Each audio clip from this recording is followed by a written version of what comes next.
Now back to the Wisconsin Vegetable Garden Radio Show with your hosts, Joey and Holly Baird. It is the Wisconsin Vegetable Gardener Radio Show with the WisconsinVegetableGardener.com, your destination for all things gardening. Facebook, Instagram, Twitter, 896 videos, and a whole lot more. We encourage you to go over there. You can navigate through. Let us know what you think. We put a lot of time and effort into it. You can also sign up for a weekly email. So let's bring in our next guest, Holly.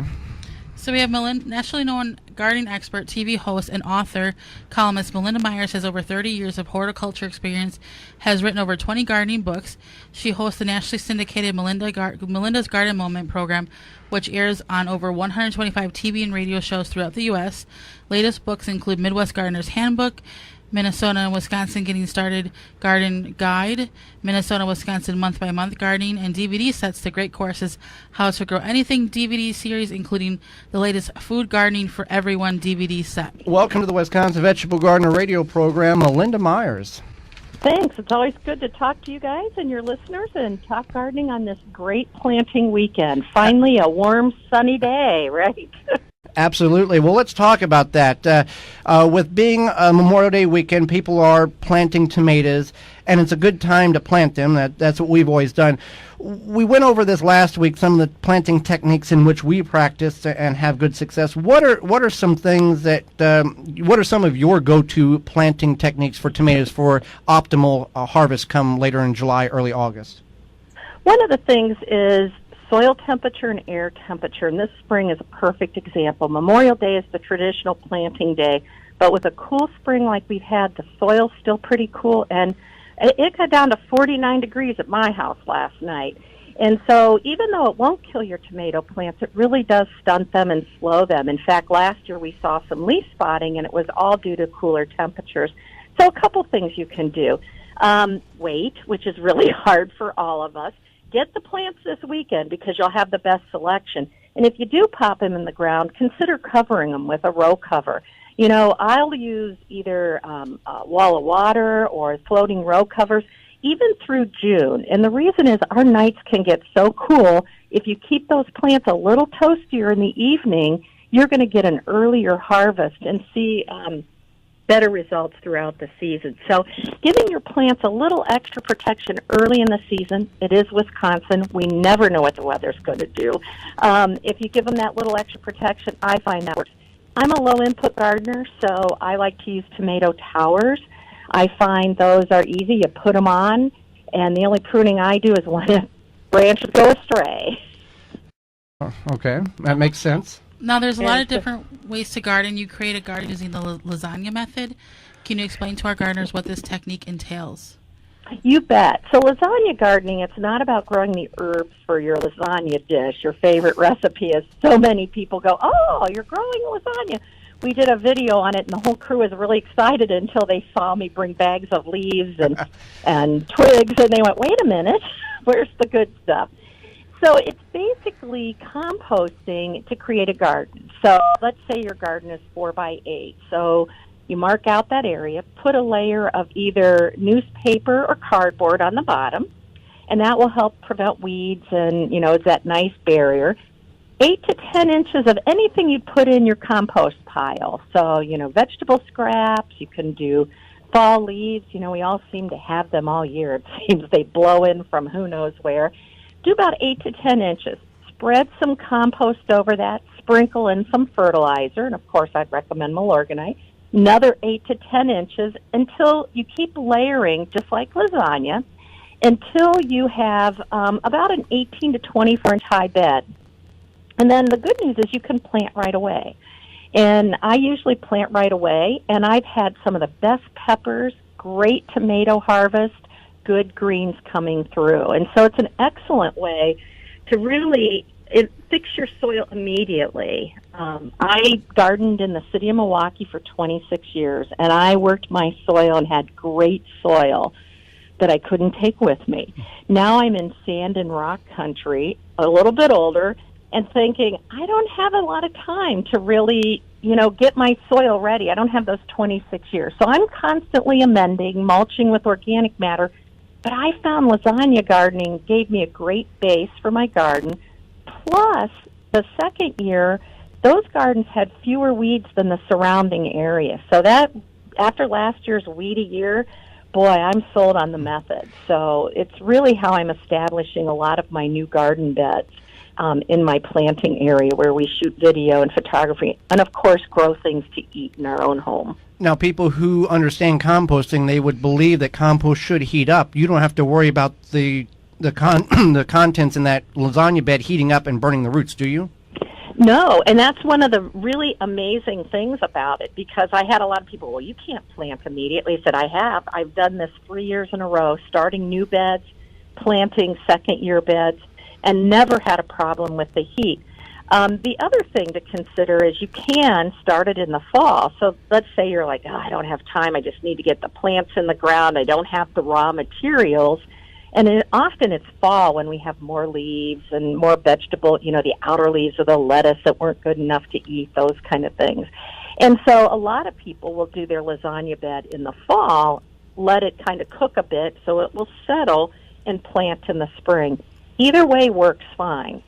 Well, you live on, now you talked about rocky and clay soil, you live on an 11-acre area now, and you still focus on containers. Now, for most people who are listening, they think they probably are thinking, if I'm on 11 acres, I'm ditching the containers. Why do you still focus on the containers? Well, I think it's a couple reasons. I love to have my garden close to my house, and maybe that's all those years in the city, but I like to have pots that bring in the butterflies and hummingbirds right to my window, so I can enjoy them when I'm either sitting on the patio or inside looking out. I also like to have herbs in some of my favorite smaller vegetables, some peppers and tomatoes, close at hand, because I find when I'm cooking, I always forget something.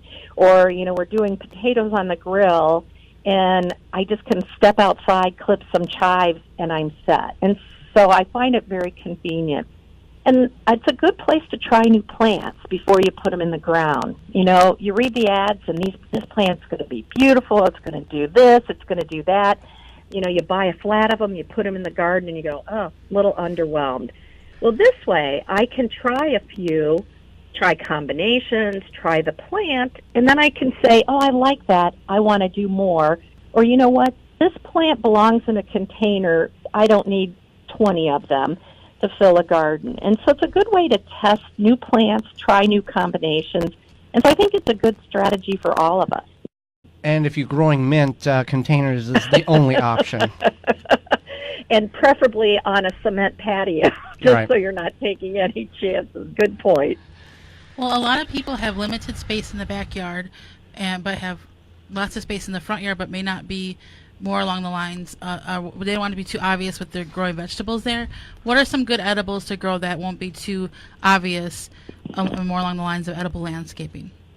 That's such a great question and such a trend.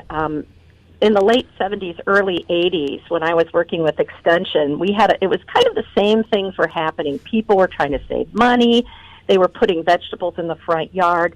But the good news is now, as you mentioned, there are so many new varieties that are prettier, and a lot of us find vegetables beautiful, but maybe our neighbors don't. So a couple things you might want to do.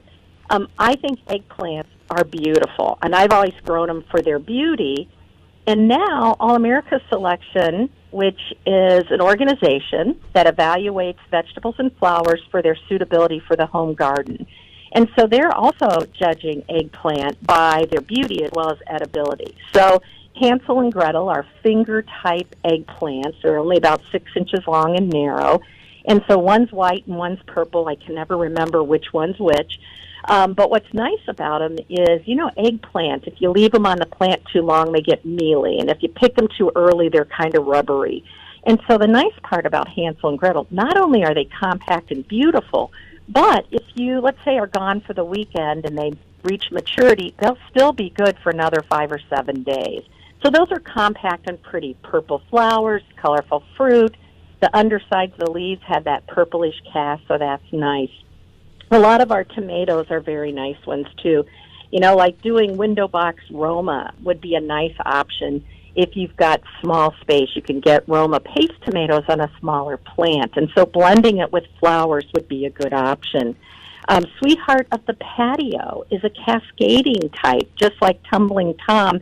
is a yellow cascading tomato. And what's cool about those is you could put them in a hanging basket and have it hanging from your, front entryway or a shepherd's crook in the garden, so that instead of doing, a basket of, petunias, you've got something edible. And once they start fruiting, they're just as beautiful.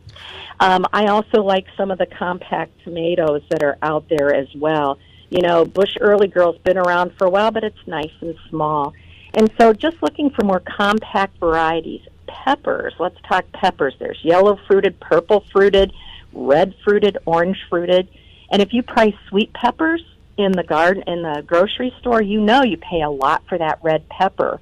Well, you can put it in your flower bed or your front garden and have the beauty of the fruit, and that's a great way to improve the beauty of your garden. And those hot peppers are always nice.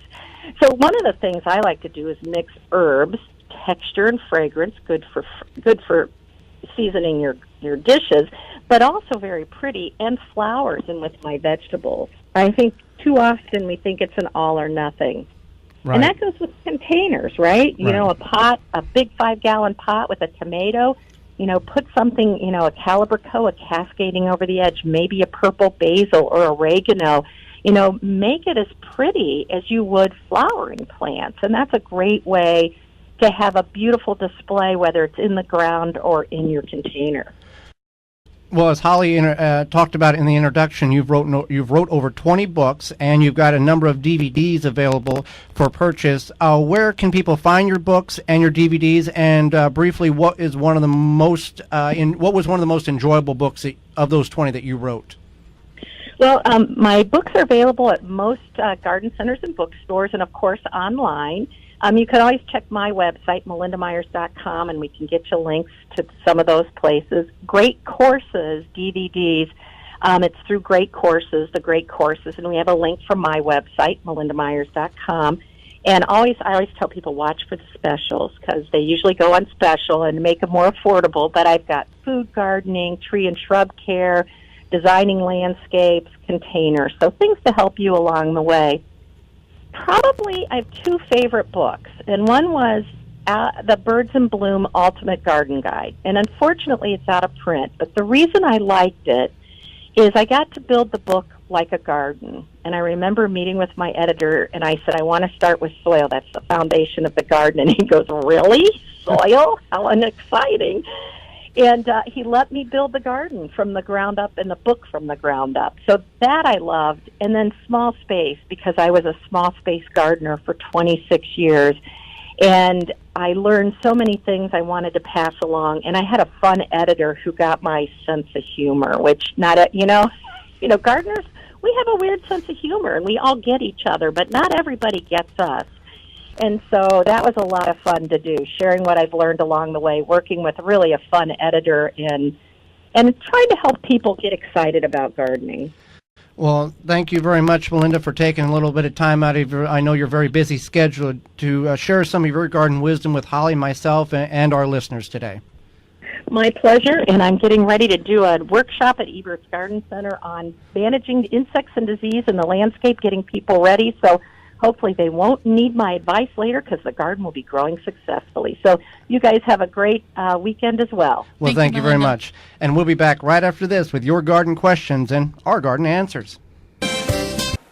If you're in the Milwaukee or surrounding areas, just tune your radio to 860 AM or FM 106.5. You can also find links on our Facebook pages, The Wisconsin Vegetable Gardener and Home Canning. Our website, thewisconsinvegetablegardener.com, click on the radio tab at the top of the page, then click on the Listen Live button, and you'll have immediately access to our live program. Mobile devices work very well also. Go to your app store and download for free the TuneIn app or the Simple Radio app. Then search WNOV 860, save it to your favorites, and you can have access to our radio show live wherever you're at in the world.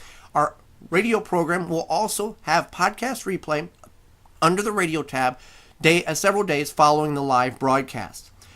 You can find all of these links in the show notes below. Our show airs 9 to 10 a.m. Central Standard Time every Saturday, March through the end of October.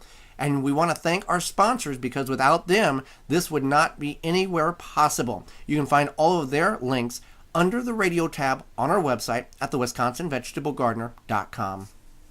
For more information, please visit thewisconsinvegetablegardener.com.